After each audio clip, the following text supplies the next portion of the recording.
पहाड़ों और हरे भरे जंगलों से घिरा एक गांव था। चारों ओर गांव में शांति थी। सभी गांववासी आपस में मिलजुल कर रहते थे।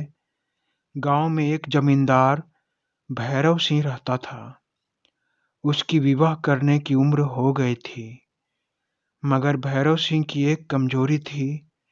जब भी वह पर स्त्री को देखता तो उसके मन में उन्हें अपना बना लेने की भावना जाग जाती। भैरव सिंह के माता पिता उसकी इस आदत से परेशान रहते। उसके माता पिता उस गांव के एक सम्मानित व्यक्ति थे। जब भैरव सिंह के माता पिता को अपने बेटे की इस आदत का पता नहीं था, तब वे अपने हवेली में कई स्त्री पुरुष को घर का काम करने नौकरी पर रखा करते थे। उनकी हवेली में कई पुरुष गाय बैलों की सेवा करते, उन्हें चारा देते और खेती के समय बैलों से खेती करते।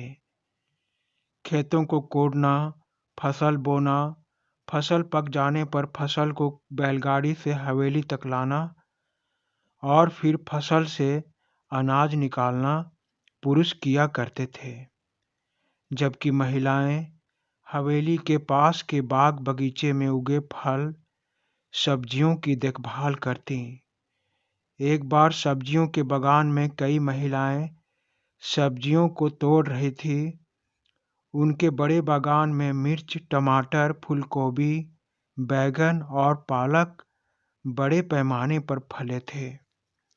जब महिलाएं कुछ सब्जियों को तोड़कर दोपहर में बागान के रास्ते में सुस्ता रही थी, तब जमींदार का बेटा भैरव सिंह हवेली से निकलकर अपने सब्जियों के बागान में टहलने आता है।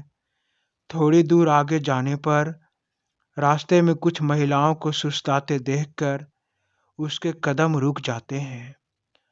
वह वहीं एक पेड़ की ओट में छिपकर उन्हें देखने लगता है। भैरव सिंह उन्हें देखकर अपने मन के विचारों में खो जाता है और उसी पेड़ से अपने शरीर को चिपकाकर अपने आप को पेड़ में रगड़ने लगता है। वह अपने मन के विचारों में इतना खो जाता है कि उसे पता ही नहीं चलता कि उसके इस हरकत से वह पेड़ हिल रहा है। भैरव सिंह अपनी आंखें बंद करके पेड़ से चिपका था। पेड़ के हिलने से वहां सुस्ता रही महिलाओं में एक महिला उठकर उसे ऐसा करता देख लेती है। वह चुपके से बाकी सभी महिलाओं को जगा देती है।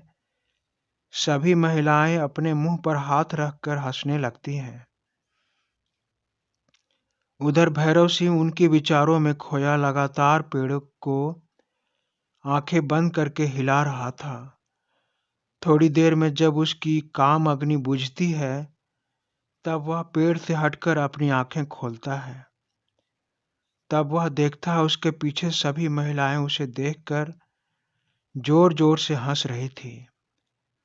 महिलाएं उससे पूछती हैं, छोटे जमींदार साहब, यह आप क्या कर रहे थे? तब यह सुनकर भैरव सिंह मुस्कुराकर चुपचाप हवेली की तरफ दौड़ जाता है। उसकी इस हरकत को देखकर बगीचे में काम करने वाली सभी महिलाएं यह समझ जाते हैं कि छोटे जमींदार साहब अब बड़े हो गए हैं। उसकी यह हरकत को देखकर उन सभी महिलाओं में एक कुंवारी महिला फुलवा को भैरव सिंह से लगाव हो जाता है। अगले दिन सुबह में जब हवेली के आंगन में भैरव सिंह अपने माँ पिता के साथ बैठा रहता है, तभी सुबह के नियत समय पर हवेली में काम करने वाले पुरुष और महिलाएं आते हैं।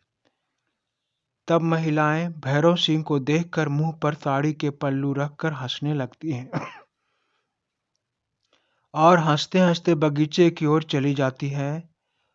उनको इस तरह हंसते देखकर भैरव सिंह के पिता उनसे पूछते हैं, क्यों भैरव, ये काम करने वाली महिलाएं तुम्हें देखकर ऐसे क्यों हंस रही थी? इस पर भैरव कहता है, पिताजी, कल मैं बागान में टहल रहा था, तभी रास्ते के कीचड़ में फिसल कर मैं गिर गया था। जिसे देखकर ये कल से मुझ पर हंस रही है। भैरव सिंह ने अपने कल की हरकत को छिपाने के लिए अपने पिता से झूठ कहा, मगर उसके पिता समझ गए थे कि उसका बेटा झूठ बोल रहा है।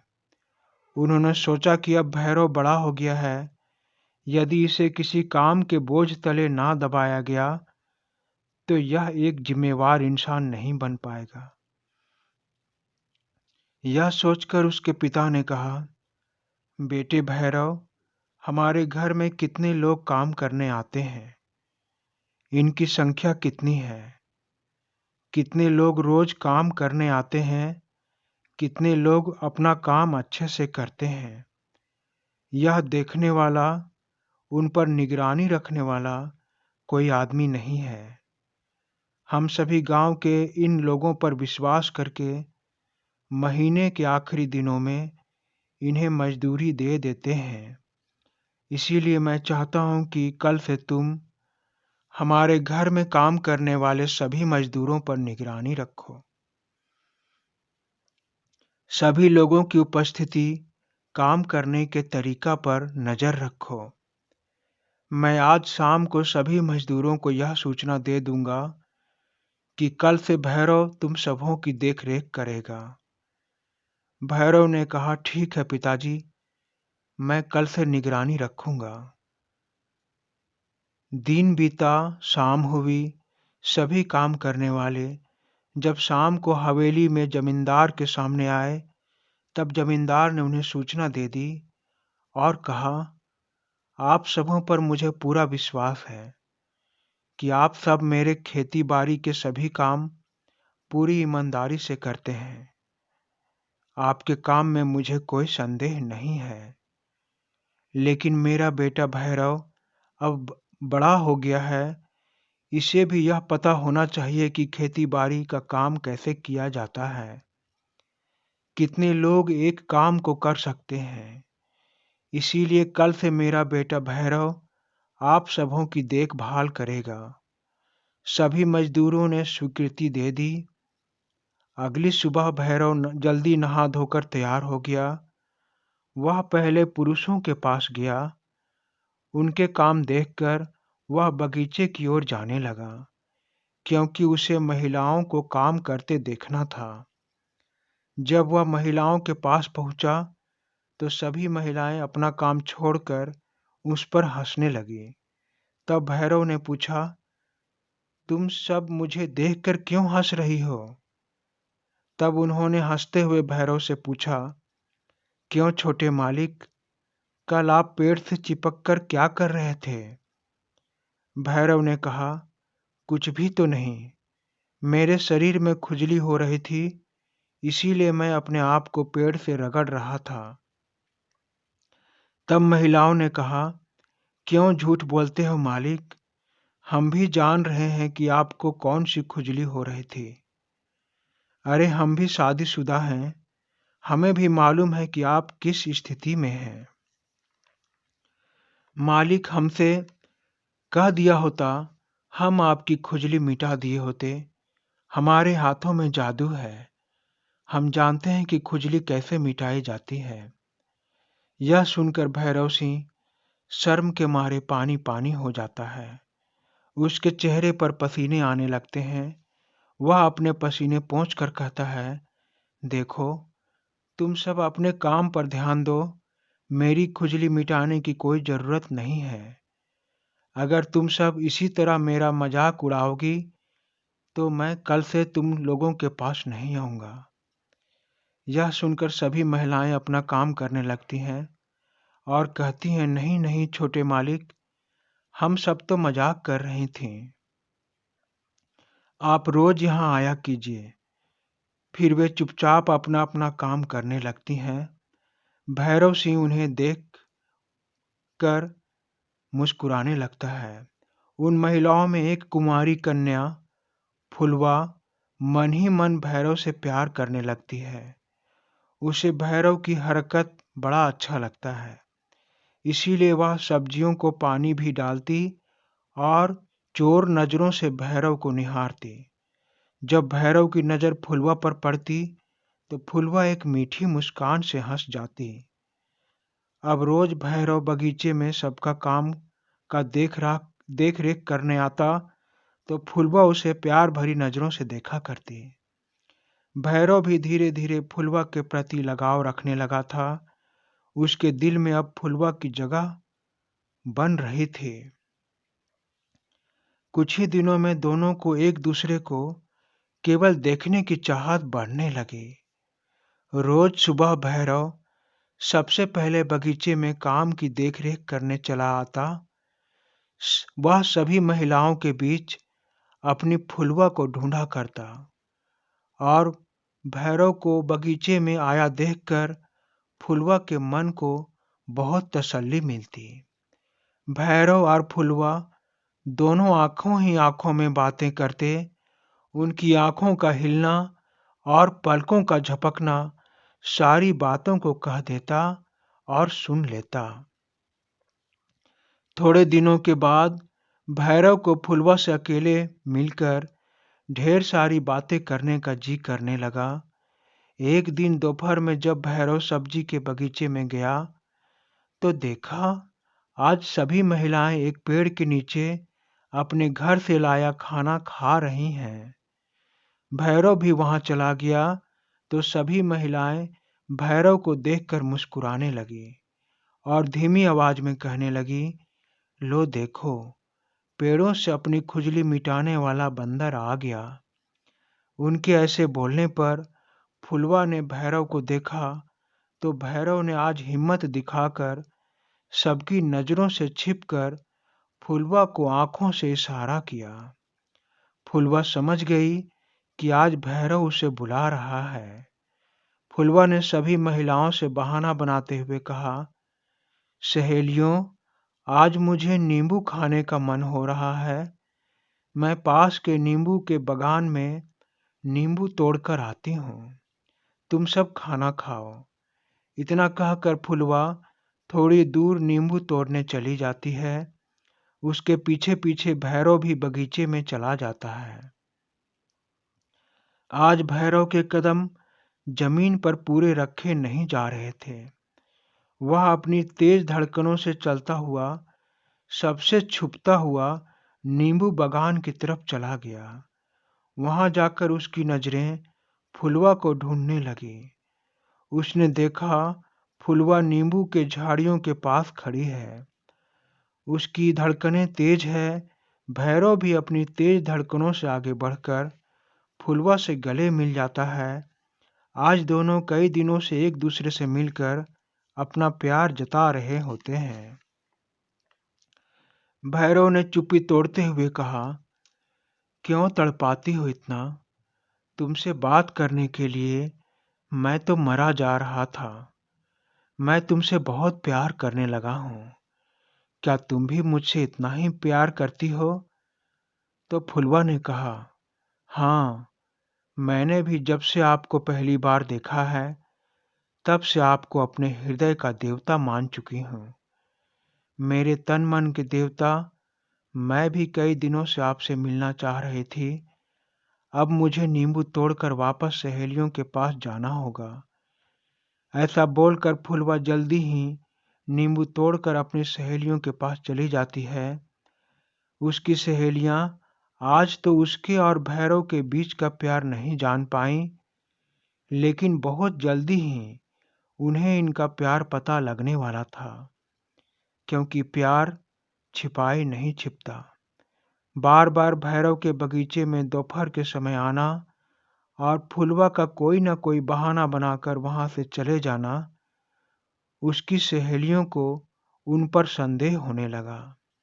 एक दिन भैरव के इशारे पर जब फुलवा भैरव से मिलने जाती है तब एक महिला चुपके से उनके पीछे जाकर देखती है कि दोनों एक दूसरे के बाहों में हैं और आपस में प्यार भरी बातें कर रहे हैं।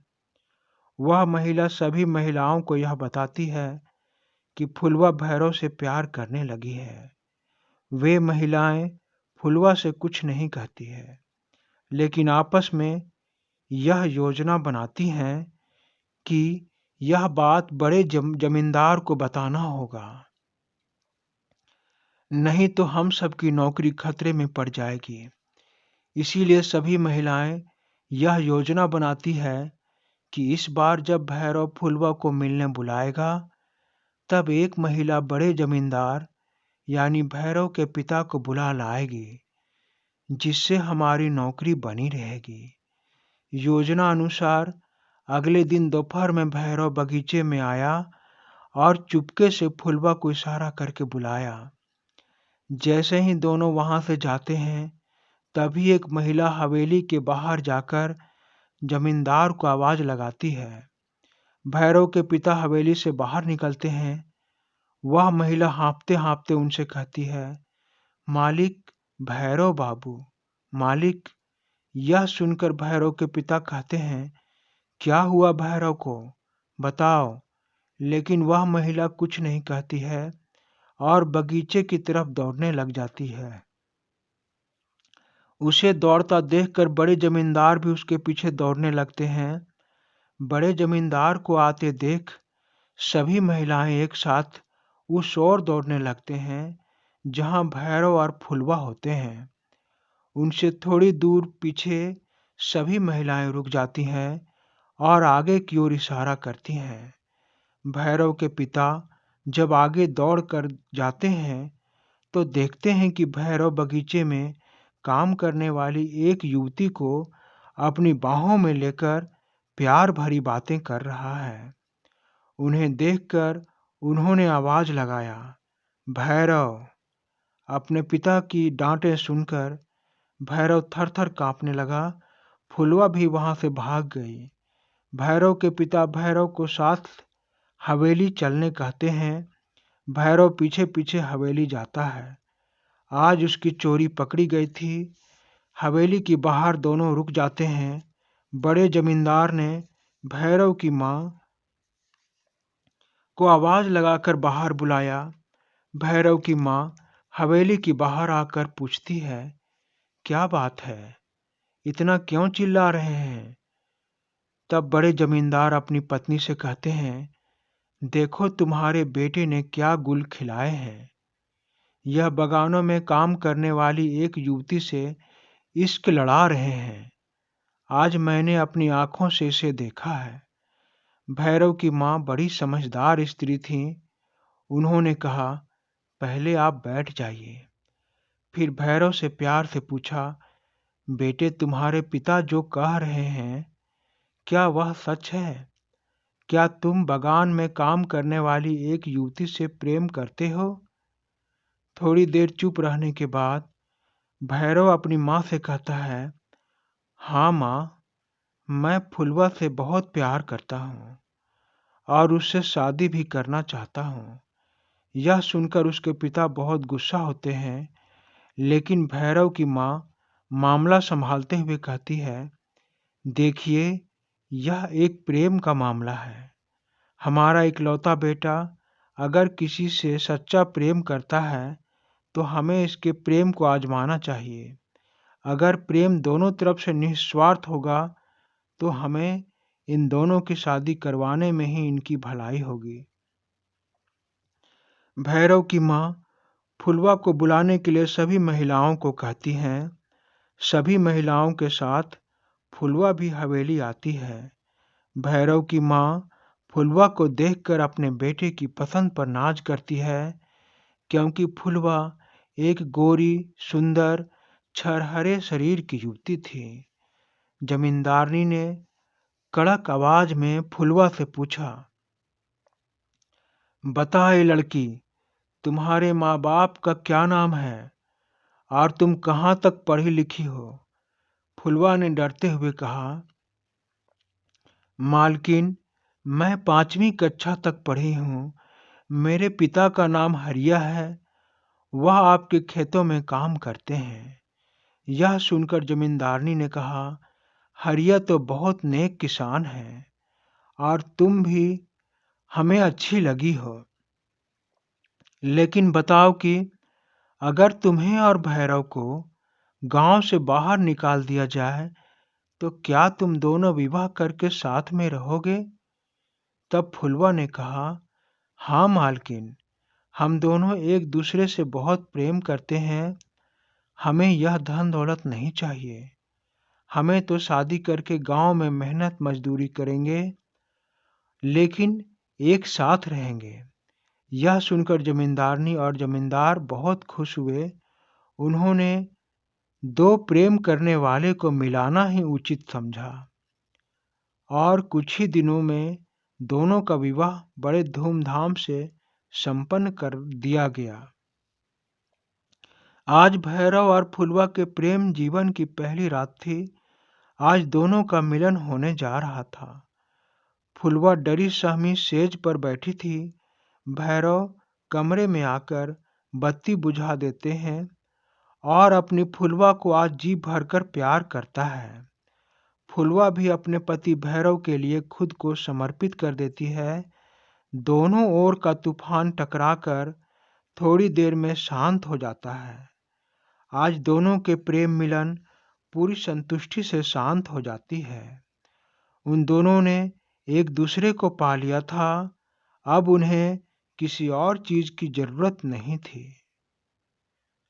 कहानी यहीं समाप्त होती है। आशा करता हूं कि यह कहानी आप सबों को पसंद आई होगी।